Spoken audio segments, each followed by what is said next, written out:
নেপালের পরবর্তী প্রধানমন্ত্রী হিসেবে সামনে আসছে তরুণ রাজনীতিবিদ বালেন্দ্র শাহের নাম।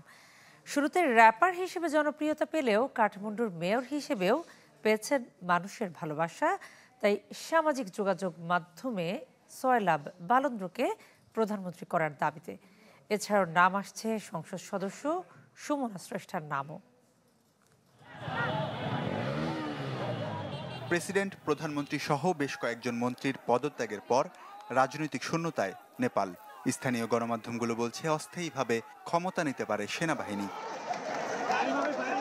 প্রধানমন্ত্রী কেপি শর্মা ওলি পদত্যাগের পরপরই বিবৃতি প্রকাশ করে সেনাবাহিনী। জাতীয় ঐক্য এবং নেপালি জনগণের নিরাপত্তায় সাংবিধানিক দায়িত্ব পালনে তরুণদের সহায়তা চান তারা। তবে বিক্ষোভের ফ্রন্টলাইনে থাকা জেনজিদের বড় একটি অংশ প্রধানমন্ত্রী হিসেবে চাইছেন কাঠমান্ডুর মেয়র বালেন্দ্র শাহকে। সামাজিক যোগাযোগ মাধ্যম সয়লাব বালেন্দাই টেক দ্য লিড হ্যাশট্যাগে শুরু থেকে এই আন্দোলনের সমর্থন দিয়ে এসেছেন তরুণ এই নেতা। প্রধানমন্ত্রীর পদত্যাগের পর বিক্ষোভকারীদের সংযত থাকার আহ্বান জানান তিনি। বলেন, সেনাপ্রধানের সঙ্গে আলোচনার সম্ভাবনা আছে, তবে তা হবে পার্লামেন্ট ভেঙে দেওয়ার পর।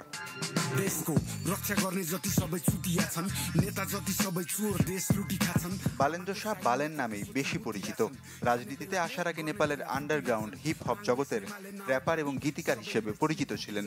গানের মাধ্যমে দুর্নীতি ও বৈষম্যের কথা তুলে ধরায় আগে থেকেই ছিলেন জনপ্রিয়।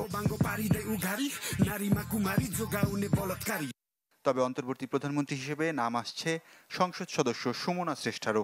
এই রাজনীতিবিদ নেপালের সাবেক শিক্ষা, বিজ্ঞান ও প্রযুক্তি মন্ত্রী। 2022 সাল থেকে দায়িত্ব পালন করছেন ফেডারেল পার্লামেন্টের সদস্য হিসেবে। ওয়ালিউল্লাহ ফারুক, চ্যানেল 24।